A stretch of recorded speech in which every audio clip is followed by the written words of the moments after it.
الحمد لله الذي خلق السماوات والأرض وجعل الظلمات والنور ثم الذين كفروا بربهم يعدلون هو الذي خلقكم من طين ثم قضى أجلا وأجل مسمى عنده ثم أنتم تمترون وهو الله في السماوات وفي الأرض يعلم سركم وجهركم ويعلم ما تكسبون وما تأتيهم من آية من آيات ربهم إلا كانوا عنها معرضين فقد كذبوا بالحق لما جاءهم فسوف يأتيهم أنباء ما كانوا به يستهزئون ألم يروا كم أهلكنا من قبلهم من قرن مكناهم في الأرض ما لم نمكن لكم وأرسلنا السماء عليهم مدرارا وجعلنا الأنهار تجري من تحتهم فأهلكناهم بذنوبهم وأنشأنا من بعدهم قرنا آخرين ولو نزلنا عليك كتابا في قرطاس فلمسوه بأيديهم لقال الذين كفروا إن هذا إلا سحر مبين وقالوا لولا أنزل عليه ملك ولو أنزلنا ملكا لقضي الأمر ثم لا ينظرون ولو جعلناه ملكا لجعلناه رجلا وللبسنا عليهم ما يلبسون ولقد استهزئ برسل من قبلك فحاق بالذين سخروا منهم ما كانوا به يستهزئون قل سيروا في الأرض ثم انظروا كيف كان عاقبة المكذبين قل لمن ما في السماوات والأرض قل لله كتب على نفسه الرحمة ليجمعنكم إلى يوم القيامة لا ريب فيه الذين خسروا أنفسهم فهم لا يؤمنون وله ما سكن في الليل والنهار وهو السميع العليم قل أغير الله أتخذ وليا فاطر السماوات والأرض وهو يطعم ولا يطعم قل إني أمرت أن أكون أول من أسلم ولا تكونن من المشركين قل إني أخاف إن عصيت ربي عذاب يوم عظيم من يصرف عنه يومئذ فقد رحمه وذلك الفوز المبين وإن يمسسك الله بضر فلا كاشف له إلا هو وإن يمسسك بخير فهو على كل شيء قدير وهو القاهر فوق عباده وهو الحكيم الخبير قل أي شيء أكبر شهادة قل الله شهيد بيني وبينكم وأوحي إلي هذا القرآن لأنذركم به ومن بلغ أئنكم لتشهدون أن مع الله آلهة أخرى قل لا أشهد قل إنما هو إله واحد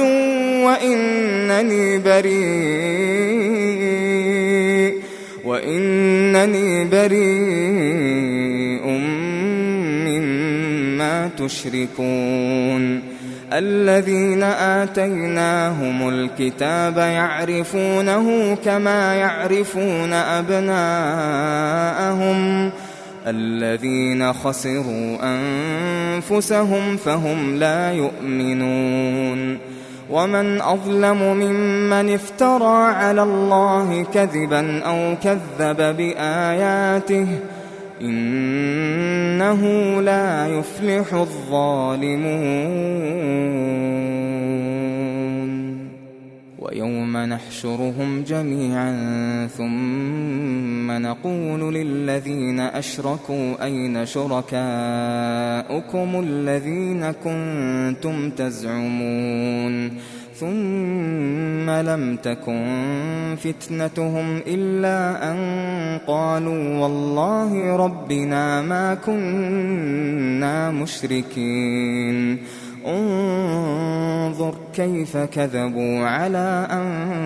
أنفسهم وضل عنهم ما كانوا يفترون ومنهم من يستمع إليك وجعلنا على قلوبهم أكنة أن يفقهوه وفي آذانهم وقرا وإن يروا كل آية لا يؤمنوا بها حتى إذا جاءوك يجادلونك يقول الذين كفروا إن هذا إلا أساطير الأولين وهم ينهون عنه وينأون عنه وإن يهلكون إلا أنفسهم وما يشعرون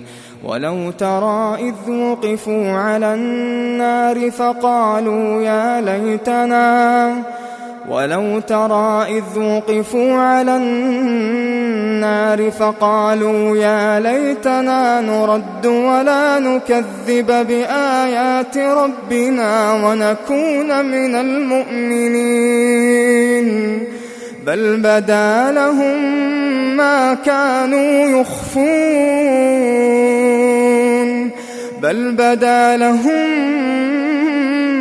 كانوا يخفون من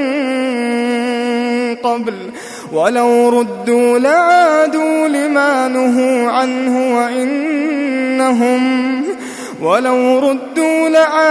لما نهوا عنه وإنهم لكاذبون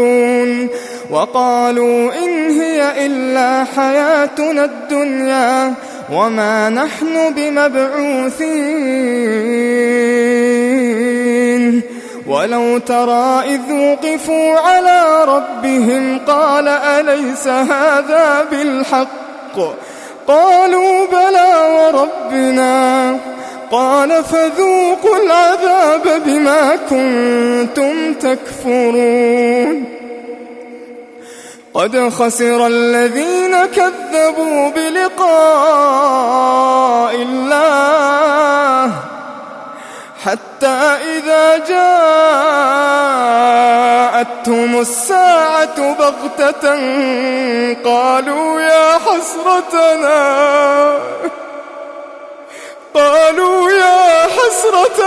على ما فرطنا فيها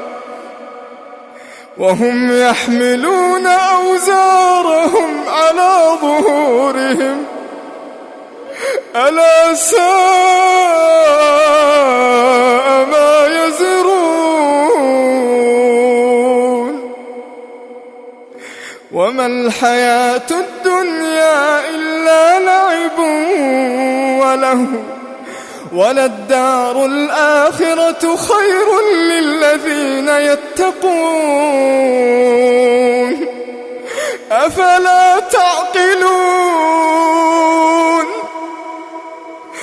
قد نعلم إنه ليحزنك الذي يقولون فإنهم لا يكذبونك ولكن الظالمين بآيات الله يجحدون ولقد كذبت رسل من قبلك فصبروا على ما كذبوا وأوذوا حتى أتاهم نصرنا ولا مبدل لكلمات الله ولقد جاءك من نبأ المرسلين وإن كان كبر عليك إعراضهم فإن استطعت أن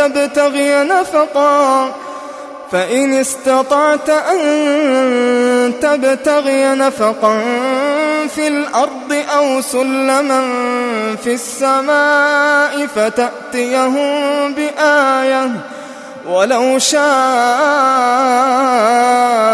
الله لجمعهم على الهدى فلا تكونن من الجاهلين إنما يستجيب الذين يسمعون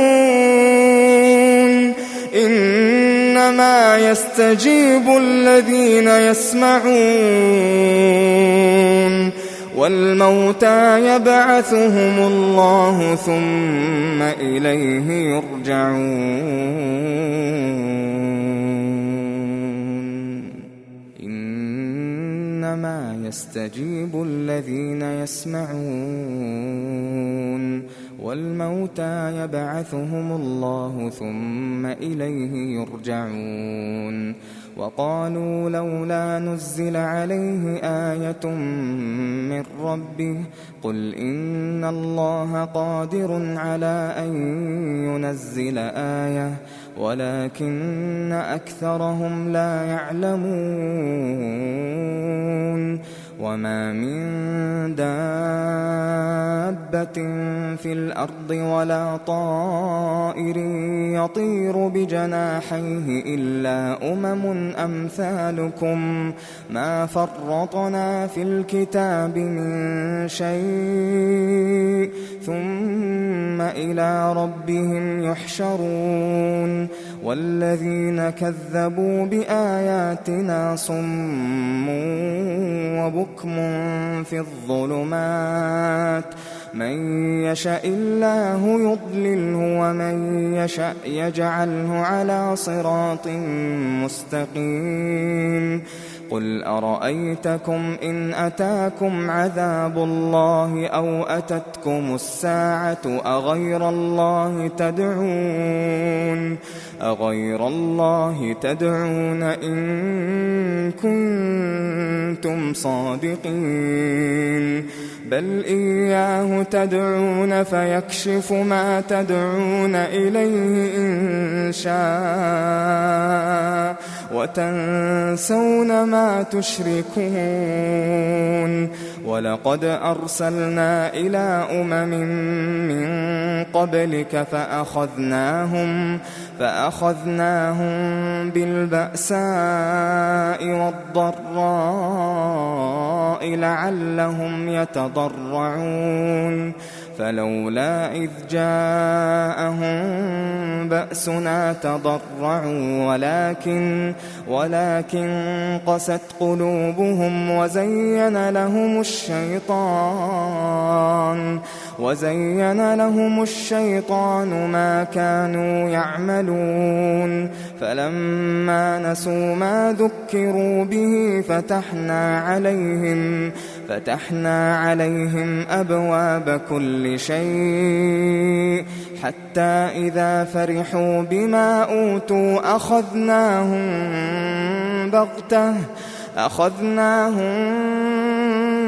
بغتة فإذا هم مبلسون فقطع دابر القوم الذين ظلموا والحمد لله رب العالمين. قل أرأيتم إن أخذ الله سمعكم وأبصاركم وختم على قلوبكم من إله غير الله يأتيكم به؟ انظر كيف نصرف الآيات ثم هم يصدفون. قل أرأيتكم إن أتاكم عذاب الله بغتة أو جهرة هل يهلك إلا القوم الظالمون؟ وما نرسل المرسلين إلا مبشرين ومنذرين فمن آمن وأصلح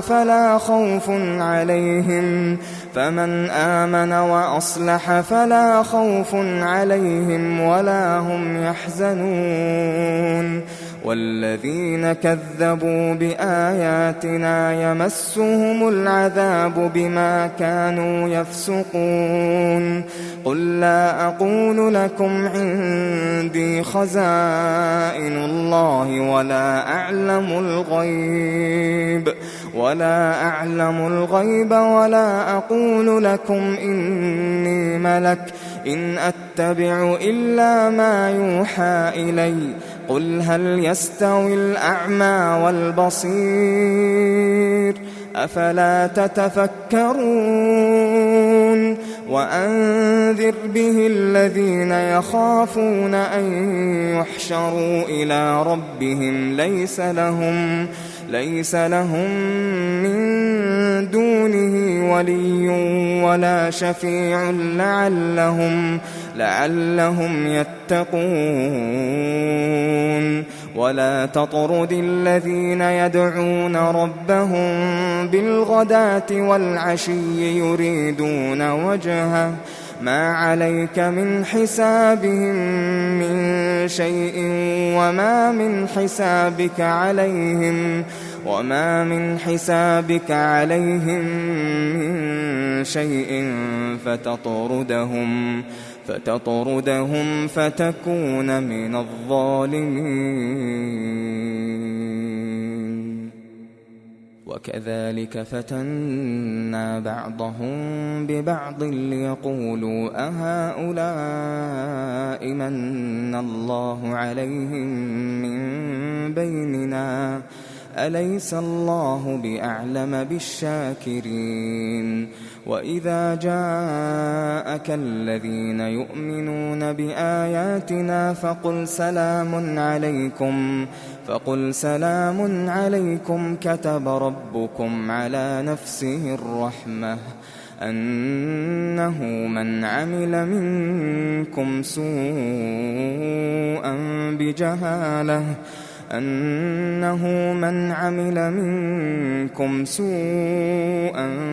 بجهالة ثم تاب من بعده وأصلح فأنه غفور رحيم. وكذلك نفصل الآيات ولتستبين سبيل المجرمين. قل إني نهيت أن أعبد الذين تدعون من دون الله قل لا أتبع أهواءكم قد ضللت إذا وما أنا من المهتدين. قل إني على بينة من ربي وكذبتم به ما عندي ما تستعجلون به إن الحكم إلا لله يقص الحق وهو خير الفاصلين. قل لو أن عندي ما تستعجلون به لقضي الأمر بيني وبينكم والله أعلم بالظالمين. وعنده مفاتح الغيب لا يعلمها إلا هو ويعلم ما في البر والبحر وما تسقط من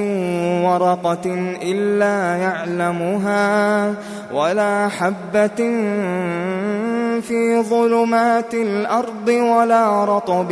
ولا يابس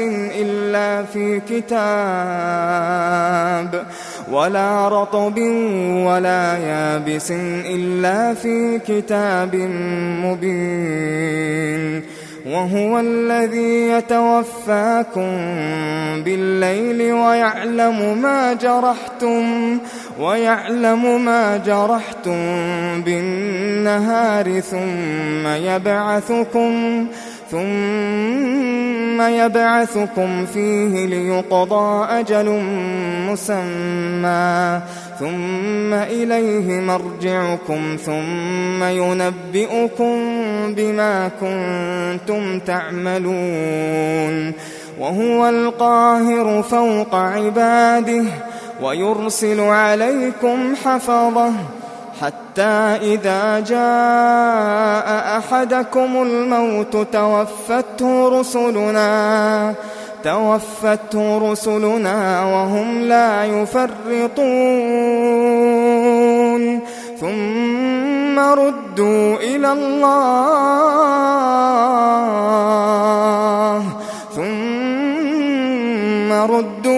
الله مولاهم الحق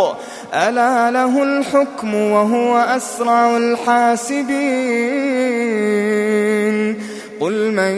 ينجيكم من ظلمات البر والبحر تدعونه تضرعا وخفية لئن أنجانا من هذه لنكونن من الشاكرين قل الله ينجيكم منها ومن كل كرب ثم أنتم تشركون قل هو القادر على أن يبعث عليكم عذابا من فوقكم أو من تحت أرجلكم أو يلبسكم شيعا ويذيق بعضكم بأس بعض انظر كيف نصرف الآيات لعلهم يفقهون وكذب به قومك وهو الحق قل لست عليكم بوكيل لكل نبأ مستقر وسوف تعلمون وإذا رأيت الذين يخوضون في آياتنا فأعرض عنهم حتى يخوضوا في حديث غيره وإما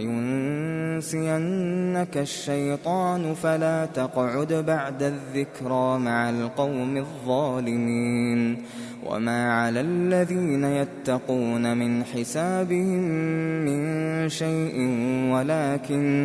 ولكن ذكرى لعلهم يتقون وذر الذين اتخذوا دينهم لعبا ولهوا وغرتهم الحياة الدنيا وذكر به أن تبسل نفس بما كسبت ليس لها من دون الله ولي ولا شفيع وإن تعدل كل عدل لا يؤخذ منها أولئك الذين أبسلوا بما كسبوا لهم شراب من حميم وعذاب أليم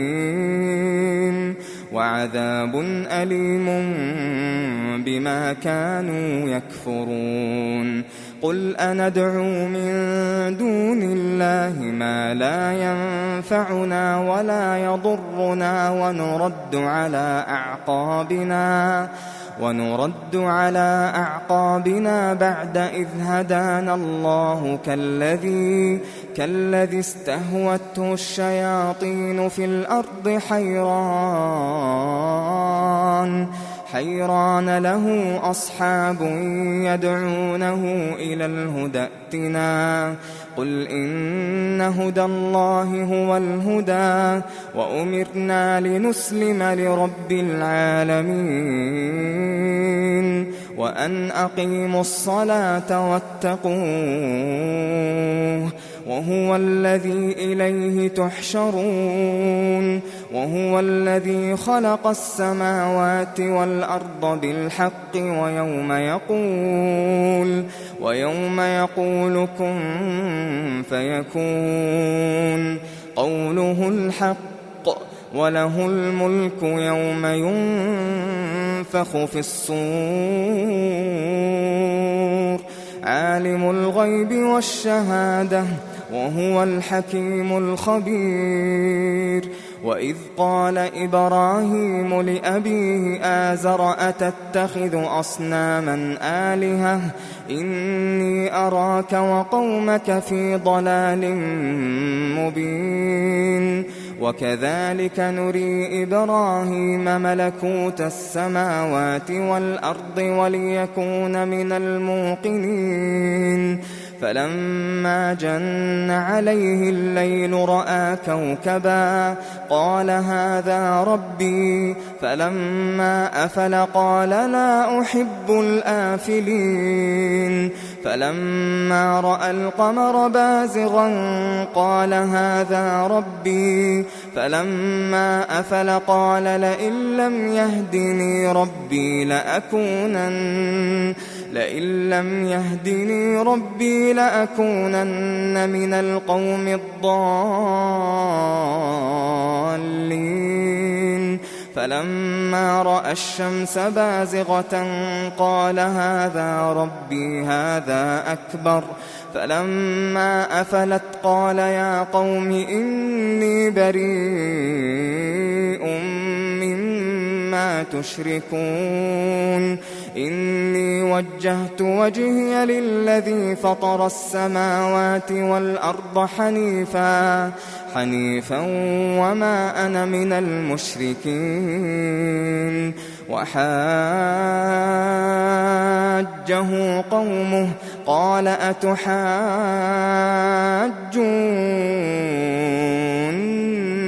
في الله وقد هدان ولا أخاف ما تشركون به إلا أن يشاء ربي شيئا وسع ربي كل شيء علما أفلا تتذكرون وكيف أخاف ما أشركتم ولا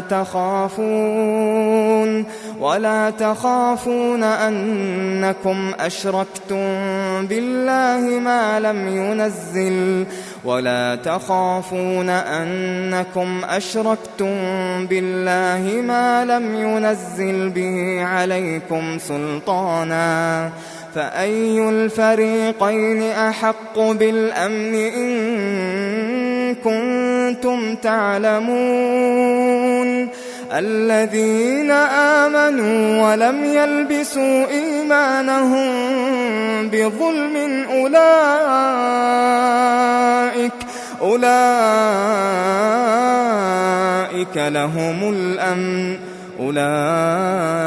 أولئك لهم الأمن وهم مهتدون وتلك حجتنا آتيناها إبراهيم على قومه نرفع درجات من نشاء إن ربك حكيم عليم ووهبنا له إسحاق ويعقوب كلا هدينا ونوحا هدينا من قبل ومن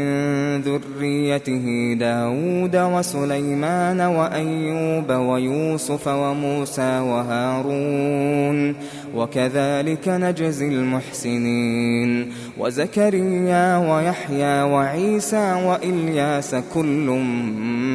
من من الصالحين وإسماعيل واليسع ويونس ولوطا وكلا فضلنا على العالمين ومن آبائهم وذرياتهم وإخوانهم واجتبيناهم وهديناهم إلى صراط مستقيم ذلك هدى الله يهدي به من يشاء من عباده ولو أشركوا لحبط عنهم ما كانوا يعملون أولئك الذين آتيناهم الكتاب والحكم والنبوة فإن يكفر بها هؤلاء فقد وكلنا بها قوما ليسوا بها بكافرين أولئك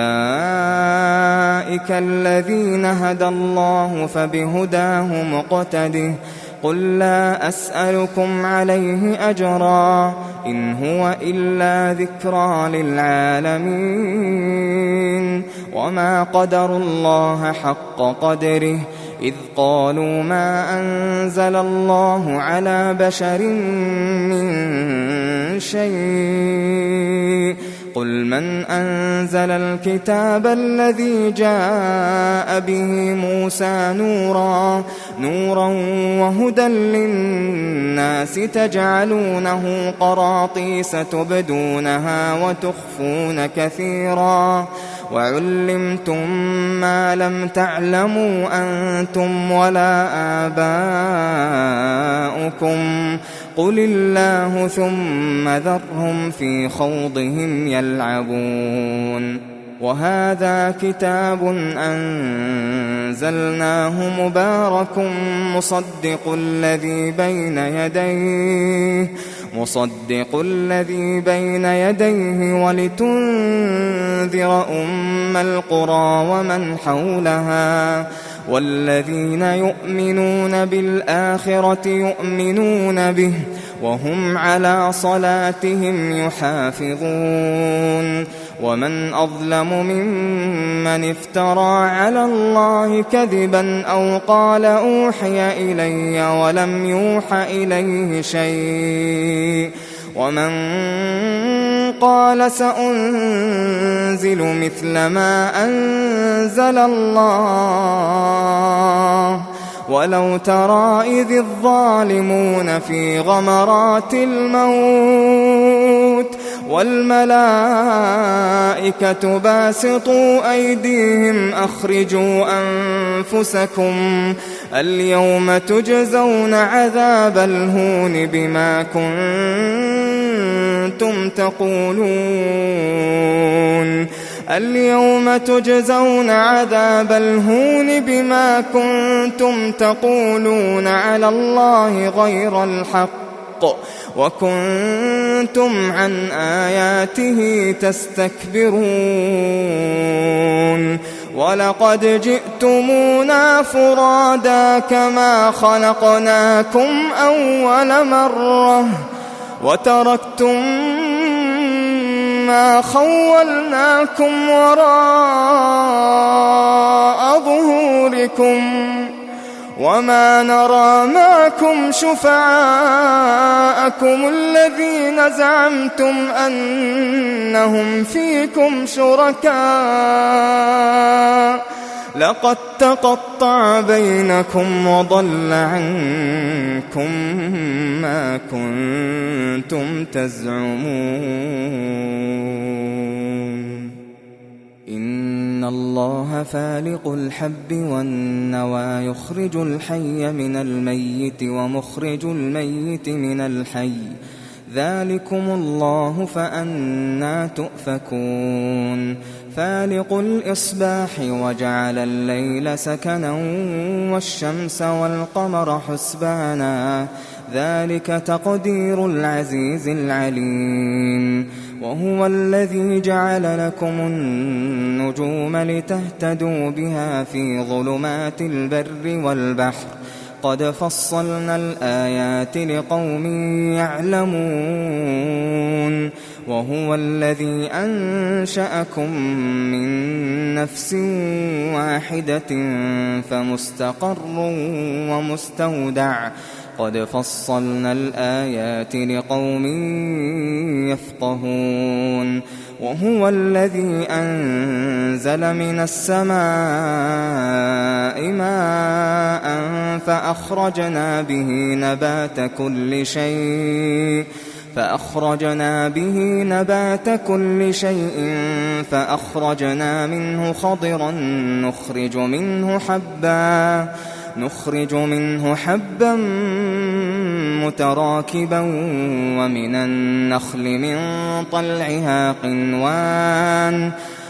النخل من طلعها قنوان دانية وجنات من أعناب والزيتون والرمان مشتبها وغير متشابه انظروا إلى ثمره إذا أثمر وينعه إن في ذلكم لآيات لقوم يؤمنون وجعلوا لله شركاء الجن وخلقهم وخرقوا له بنين وبنات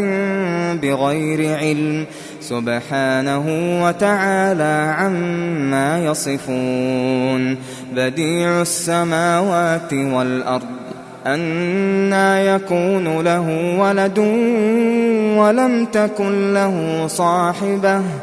وخلق كل شيء وهو بكل شيء عليم ذلكم الله ربكم لا إله إلا هو خالق كل شيء فاعبدوه وهو على كل شيء وكيل لا تدركه الأبصار وهو يدرك الأبصار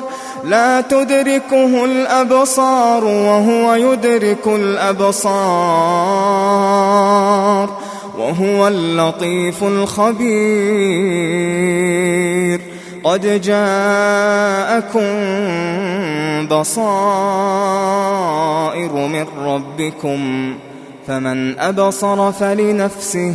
ومن عمي فعليها وما أنا عليكم بحفيظ وكذلك نصرف الآيات وليقولوا درست ولنبينه لقوم يعلمون اتبع ما أوحي إليك من ربك لا إله إلا هو وأعرض عن المشركين ولو شاء الله ما أشركوا وما جعلناك عليهم حفيظا وما أنت عليهم بوكيل ولا تسبوا الذين يدعون من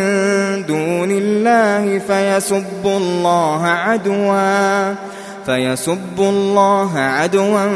بغير علم كذلك زينا لكل أمة عملهم ثم إلى ربهم مرجعهم فينبئهم بما كانوا يعملون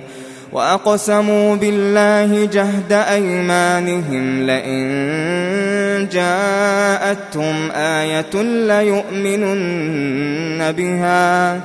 قل إنما الآيات عند الله وما يشعركم أنها إذا جاءت لا يؤمنون ونقلب أفئدتهم وأبصارهم كما لم يؤمنوا به أول مرة ونذرهم في طغيانهم يعمهون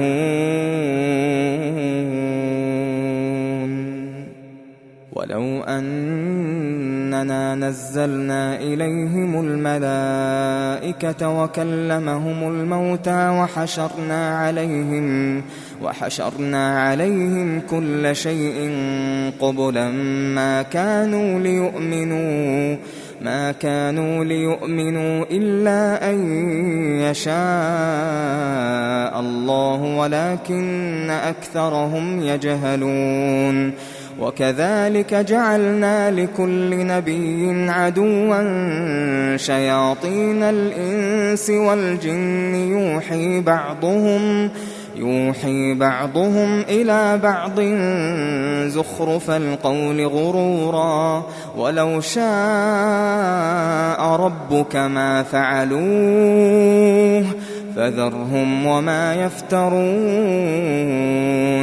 ولتصغى إليه أفئدة الذين لا يؤمنون بالآخرة وليرضوه وليقترفوا ما هم مقترفون أفغير الله أبتغي حكما وهو الذي أنزل إليكم الكتاب مفصلا والذين آتيناهم الكتاب يعلمون أنه منزل من ربك بالحق فلا تكونن من الممترين وتمت كلمة ربك صدقا وعدلا لا مبدل لكلماته وهو السميع العليم وإن تطع أكثر من في الأرض يضلوك عن سبيل الله إن يتبعون إلا الظن وإن هم إلا يخرصون إن ربك هو أعلم من يضل عن سبيله وهو أعلم بالمهتدين فكلوا مما ذكر اسم الله عليه إن كنتم بآياته مؤمنين وما لكم ألا تأكلوا مما ذكر اسم الله عليه وقد فصل لكم ما حرم عليكم إلا ما اضطررتم إليه وإن كثيرا ليضلون بأهوائهم بغير علم إن ربك هو أعلم بالمعتدين وذروا ظاهر الإثم وباطنه إن الذين يكسبون الإثم سيجزون بما كانوا يقترفون ولا تأكلوا مما لم يذكر اسم الله عليه وإنه لفسق وإن الشياطين ليوحون إلى أوليائهم ليجادلوكم وإن أطعتموهم إنكم لمشركون أومن كان ميتا فأحييناه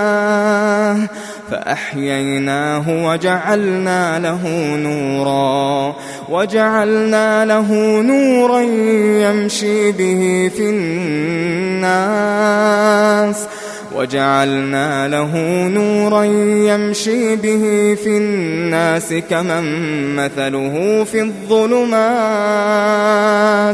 كمن مثله في الظلمات ليس بخارج منها كذلك زين للكافرين ما كانوا يعملون وكذلك جعلنا في كل قرية أكابر مجرميها ليمكروا فيها وما يمكرون إلا بأنفسهم وما يشعرون وإذا جاءتهم آية قالوا لن نؤمن قالوا لن نؤمن حتى نؤتى مثل ما أوتي رسل الله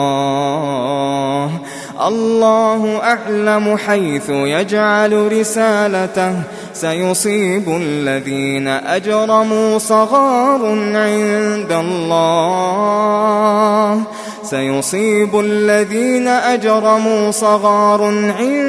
الله وعذاب شديد بما كانوا يمكرون فمن يرد الله أن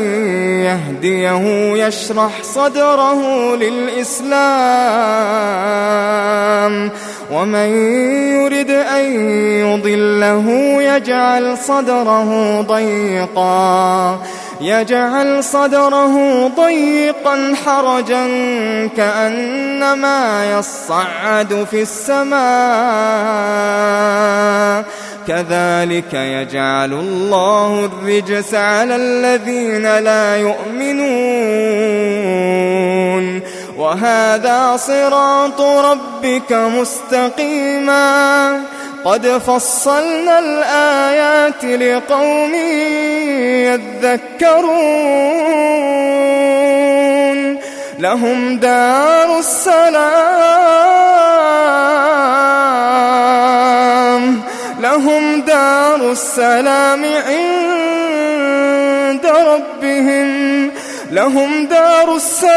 عند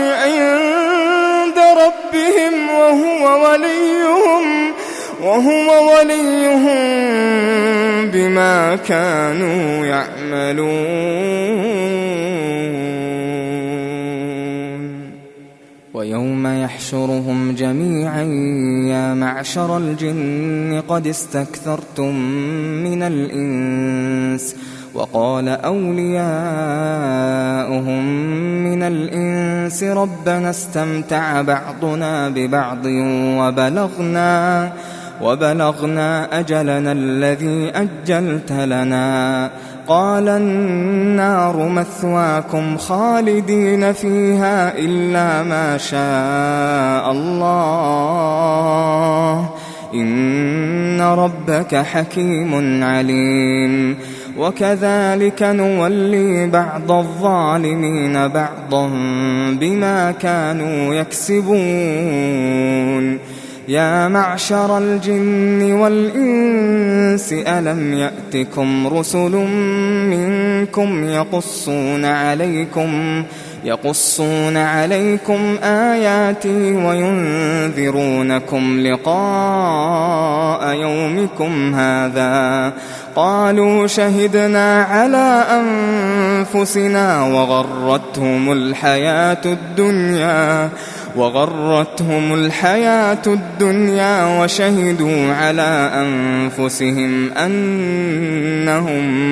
وشهدوا على أنفسهم أنهم كانوا كافرين ذلك أن لم يكن ربك مهلك القرى بظلم وأهلها غافلون ولكل درجات مما عملوا وما ربك بغافل عما يعملون وربك الغني ذو الرحمة إن يشأ يذهبكم ويستخلف من بعدكم ما يشاء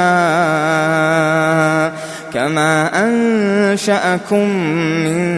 ذرية قوم آخرين إنما توعدون لآت وما أنتم بمعجزين قل يا قوم اعملوا على مكانتكم إني عامل فسوف تعلمون من تكون له عاقبة الدار إنه لا يفلح الظالمون وجعلوا لله مما ذرأ من الحرث والأنعام نصيبا فقالوا هذا لله بزعمهم وهذا لشركائنا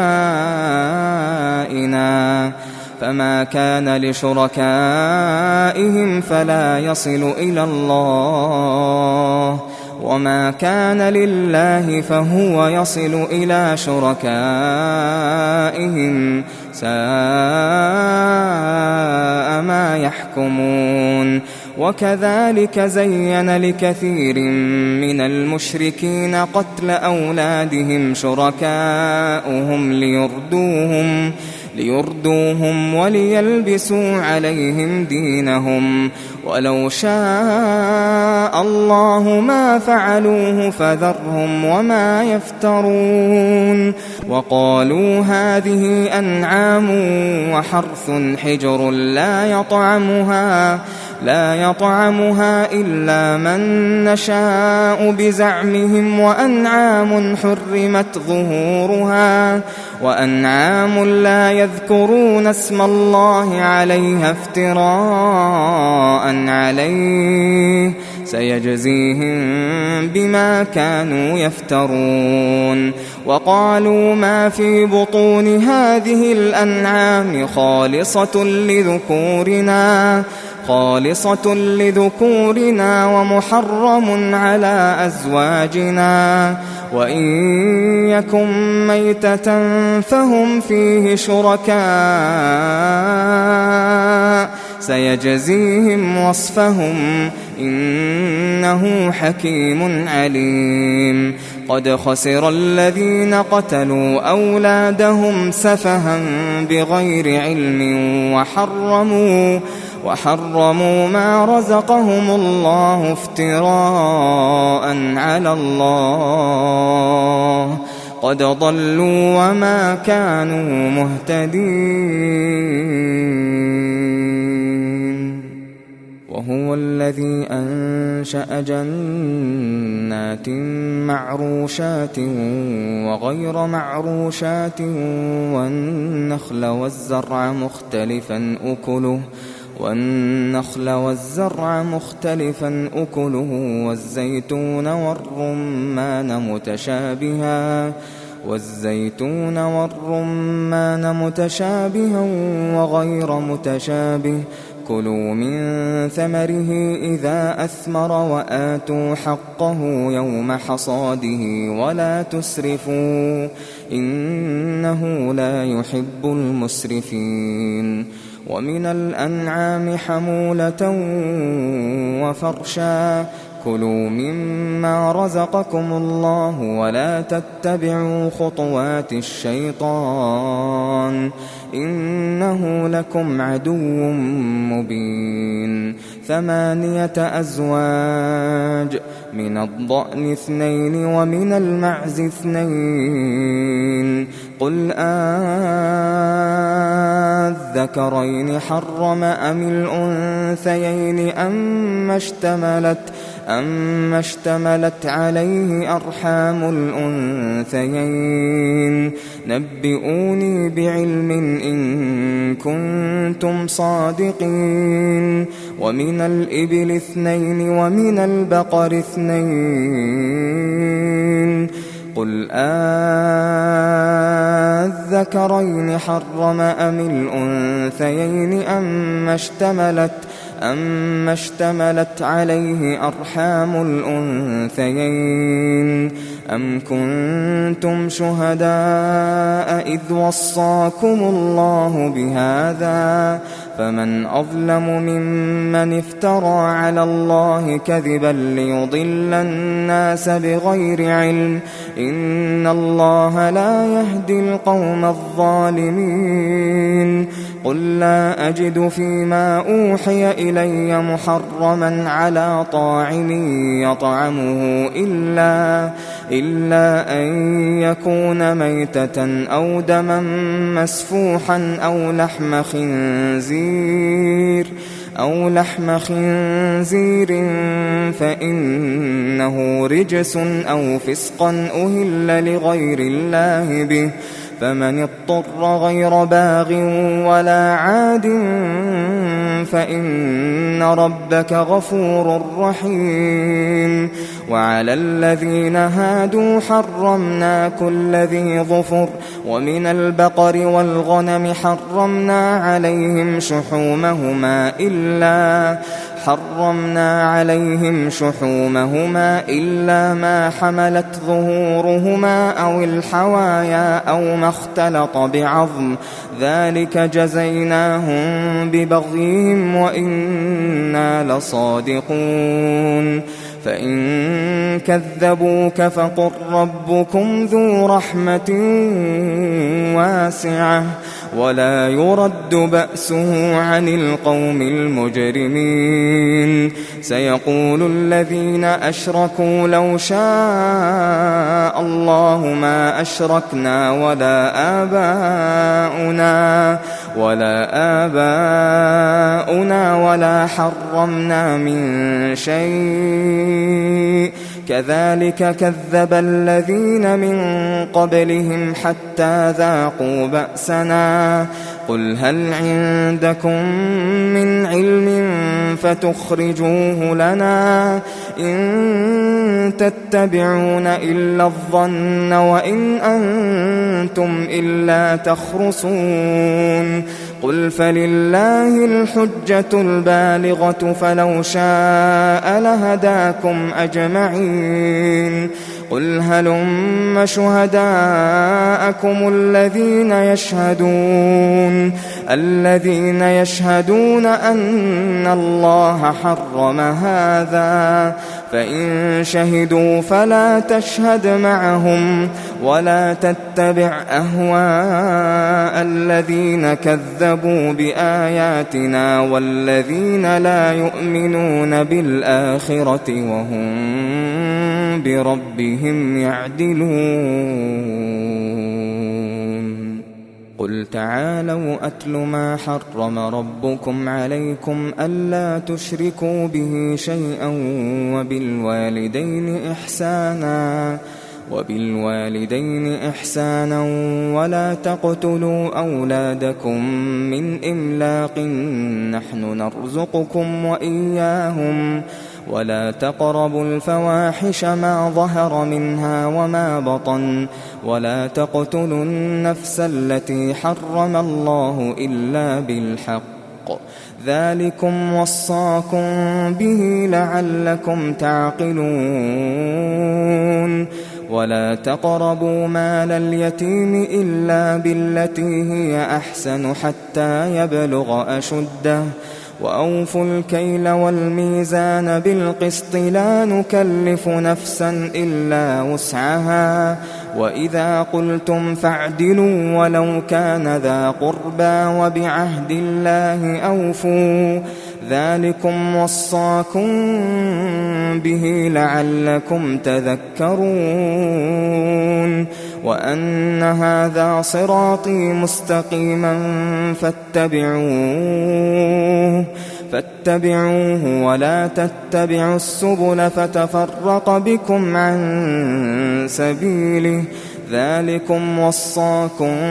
به لعلكم تتقون. ثم آتينا موسى الكتاب تماما على الذي أحسن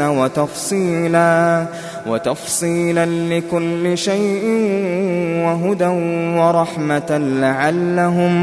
لعلهم بلقاء ربهم يؤمنون. وهذا كتاب أنزلناه مبارك فاتبعوه واتقوا لعلكم ترحمون. أن تقولوا إنما أنزل الكتاب على طائفتين من قبلنا وإن كنا عن دراستهم لغافلين. أو تقولوا لو أنا أنزل علينا الكتاب لكنا أهدى منهم فقد جاءكم بينة من ربكم وهدى ورحمة فمن أظلم ممن كذب بآيات الله وصدف عنها سنجزي الذين يصدفون عن آياتنا سوء العذاب بما كانوا يصدفون هل ينظرون إلا أن تأتيهم الملائكة أو يأتي ربك أو يأتي بعض آيات ربك يوم يأتي بعض آيات ربك لا ينفع نفسا إيمانها لم تكن آمنت من قبل أو كسبت في إيمانها خيرا قل انتظروا إنا منتظرون إن الذين فرقوا دينهم وكانوا شيعا لست منهم في شيء إنما أمرهم إلى الله ثم ينبئهم بما كانوا يفعلون من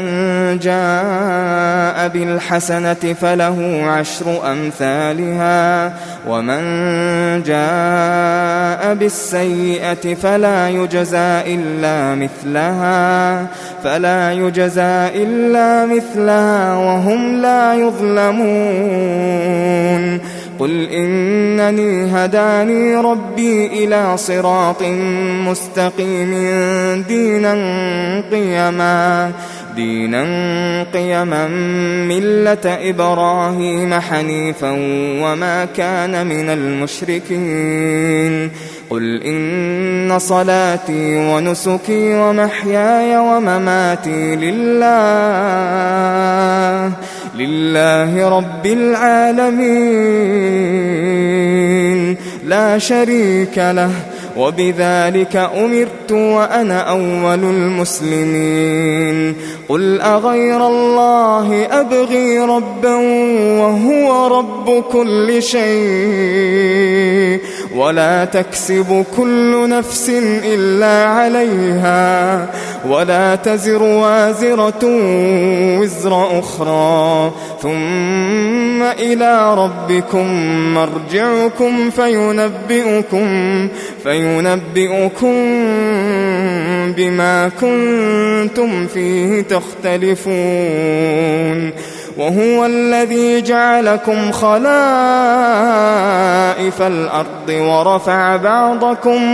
ورفع بعضكم فوق بعض درجات ليبلوكم فيما آتاكم إن ربك